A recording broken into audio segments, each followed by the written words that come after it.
Well, Dr. J. Smith back again on the coins, and we've got a really good set of questions from Damian Salgado. Thank you, Damian. And you're an expert in numismatics, so God bless you. It's so good to have you ask these kind of questions. I'm glad you brought your 4 questions, and I'm going to go through each one of them and try to respond to them as best I can. Bear with me, because I'm not a numismatic. I'm not an expert like you are, but I understand Islam probably better than you do. I understand also some other questions that we need to bring in to respond to what you've come up with. Your excellent note. Certainly, you're not only the fact that you know an awful lot of people material about coins, but also the suggestions you're making here. Your first question is this: absence of evidence is not evidence of absence, and you quote that from Martin Rees, and that's true. This is also the argument of what we call the argument from silence, and up to this point, that's all we've had. Well, not all. That's mostly of what we had, and that's always been a frustration for those of us who are Islamicists. And I've been an Islamicist for almost 40 years. I have my doctorate in this area of Islamics, and that's why it's been difficult for those of us who are trying to understand the history of Islam to try to make sense of it, because there has been so much silence, and because there is absence of evidence. And for the frustrating thing about is the only evidence we could go on, the only thing that everybody has had to go on concerning the inauguration of Islam, the emergence of Islam, have been the Islamic traditions. The Islamic traditions only begin to appear in the 9th century with Ibn Hisham, 833, and al-Waqidi, 835, and al-Bukhari, 870, and Sahih Muslim, Ibn Dawud in the late 9th century, and then the histories only begin to appear, and the tafsir, which would be the commentaries, only begin to appear in 923. So that's all 9th and 10th century for that which is happening in the 7th century. So everything we know about Muhammad, about who he was, what he did, what he said, how Islam began, what the city of Mecca, how he moved from Mecca to Medina, how the Quran was revealed to him over that 22-year period from 610 to 632, all that material, everything has come from these late sources, 9th and 10th century, 200 to 300 years too late.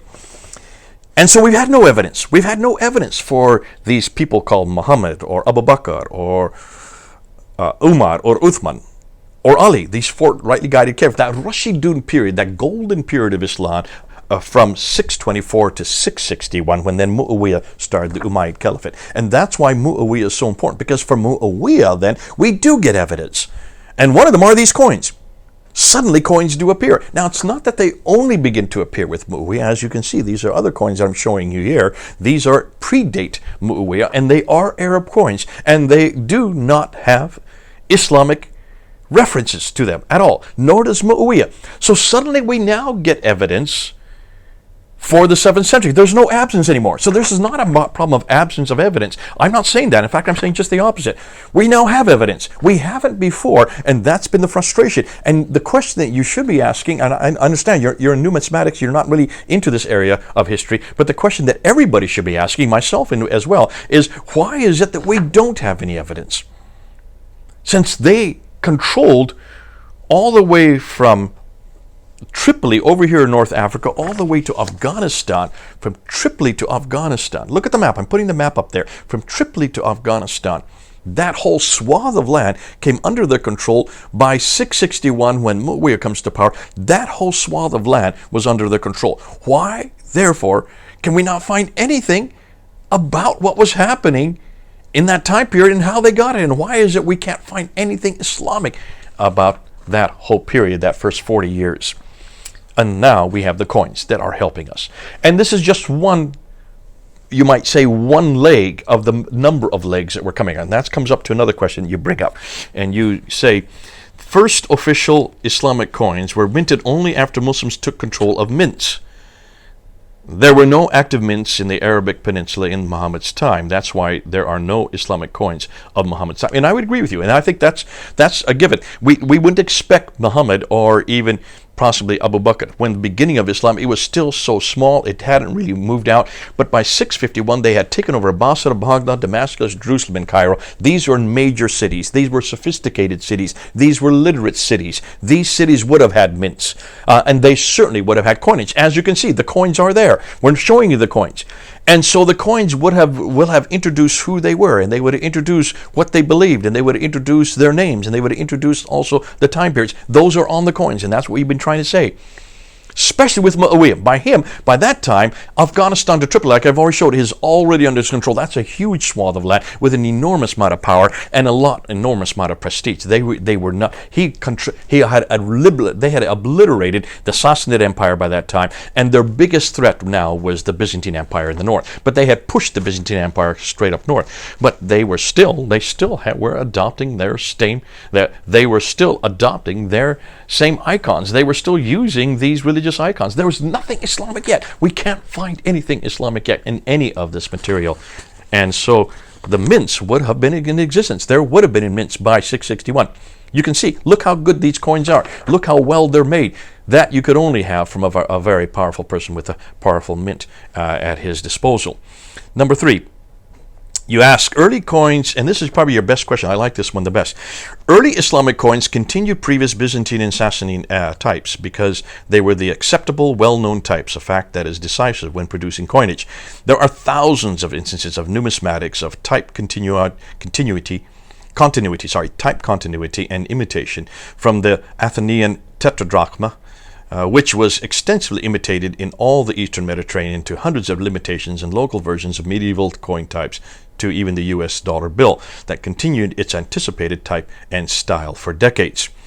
Now, I would say yes, and I agree with the tetradrachma. I would have no problem understanding why that was used right across, because it was used right across the Greek world. Remember Alexander the Great, when he conquered that enormous swath of land. Just look at the areas that he conquered. All of that area then started using Greek coinage and continued for hundreds of years to use Greek coinage, and I agree with that.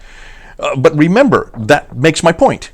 The fact that they were Greek coinage, they were imposing their coinage onto all their colonies. These were their colonies. Therefore, they would have, that's why they introduced the tetradrachma. That's why it was used so extensively, because so much of that part of the world was now under their control. In the same token, the Muslims, or the Arabs, were doing the same thing. They would have done the same, and therefore anybody who controls a new area, once they control a new area, the first thing they do is they mint the coins. But listen, I'm not just talking about the coins. We're not just talking about the coins. Coins are just one leg of the proof text. Like I've said in the earlier videos, I don't know if you watched them or not, Damian, but certainly in the other videos, what we're saying is it all fits to a scenario that you would not be aware of, because in your numismatic research, you wouldn't be aware of what was happening in the 7th century. When you look and see what was happening, we don't just have any reference to any Islamic material on coins. We don't even have any reference to anything Islamic on any documentation. We don't even have these people calling themselves Muslims. These Arabs, they are Arabic, and they had taken over Basra, Baghdad, Damascus, Jerusalem, and Cairo by 650s. They had then controlled, and they moved right across over into what we now know today as Iran, Afghanistan, coming this way, Iraq, all of the Arabian Peninsula, and all the way over North Africa up to Tripoli in what is today Libya. So that was all under their control. They were huge, and they therefore would have wanted to put their imprint. They would have done this way. And with the coins is just one thing. But the thing is, we just can't find anything. We just can't find any documentation to support this. We don't find any documentation of any Quran this early. All the Qurans begin to appear in the last 2 decades of the 7th century, from the time of al-Malik on, and from his son, especially al-Wali. Then the documents start to appear. And then you start to see Islamic material, not just on the coins with al-Malik. You see it also on the Dome of the Rock. You see it also on the Caliphal Protocols. Remember, we do have access. Dr. Yehuda Nevo did his study on the Caliphal Protocols from the time of Muawiyah, from the time of the Umayyads, from the Sufyani family, from 660s right up until the Marwanid family coming to power in 680. Marwan I, his son was al-Malik, and it's al-Malik who comes to power in 685, and it is al-Malik who's way up there in Damascus, who then introduces this Islamic nomenclature. He introduces the Shahada, and he introduces Muhammad's name, and he introduces the name Muslim, and introduces the word Islam. These are all introduced by al-Malik, but that's all in 691 and 692. And then from that on, and then finally 696, he takes the images off the coins and introduces his script. And there you see attack after attack against Jesus Christ. So you can see there, this really is an attack against Byzantine Christianity. Now, so these coins would reflect their identity, and they should have reflected the Islamic identity from the very beginning. They don't, not until al-Malik. Your number 4 question. Coinage was with full Arabic epigraphy, date and denomination started with al-Malik. So you admit that. That was a response to the inclusion of Jesus' portrait in Byzantine solidi, a measure taken by Emperor Justinian II. That was done before. Remember, that was done before Justinian II. That was only the fact that he would introduce this is very clear. But why would he introduce it? Not just because it's not tit for tat for coins, because it's also on the building, it's also on the protocols. It's right across the board that this is introduced. It was a dare move, you say, because he risked that his coins wouldn't be accepted, but it worked just fine. I'm not a Muslim and I have no special sympathy for Islam, but I am a numismatist, and numismatics is a science. So I can tell you here, you are making pseudoscience. And listen, I appreciate that. I can understand from a numismatic standpoint, that's the conclusion you have to come to, because that's all you've got in front of you are the coins. Look outside the coins and you will see the same thing is happening in the greater sphere. We know this because we're following the mosques. We're following the Nabatean temples that become mosques in around 630 to 632. And it's fascinating, all the mosques from all over the world, as far away as China and India and Syria, as high up as Turkey, also surrounding the Middle East, all the mosques are facing Jordan, are facing north, are facing Petra, the city of Petra. They're within 2 degrees, from thousands of miles away. They're within 2 degrees. That's how accurate they are, up until 706, up until the 8th century. That is telling. So it's not an evidence of silence, or absence of evidence. It's actually quite a bit of evidence that's now seemed to be pointing that Islam began much further north. Remember, al-Malik was not living in Medina. He was not living in Mecca. He was not living in the Hijaz. He was not even in Arabia. He was way up in Damascus. That's hugely significant. And that's why he is having this battle with the Byzantines in the north. We do understand that. But that's why he then introduces his prophet in contradistinction to the Byzantine Christian, God, Jesus Christ. And that's why he imports and puts this huge building, the Dome of the Rock, the biggest building of its day, builds it right there in 691, right there in Jerusalem. Why did he do it in Damascus? He built it in Jerusalem for a reason. It all fits to a purpose. I'm saying an awful lot in just a little bit, and I'm sorry for that, Damian, but go back and look at the earlier videos that we have put up on how Islam actually began.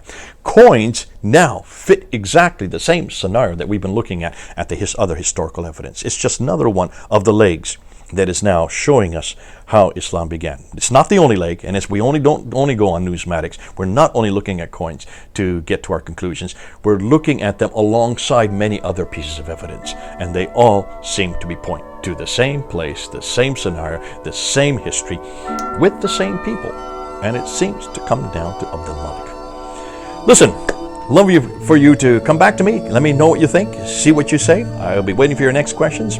Right. This is Jay here in the library. Over and out.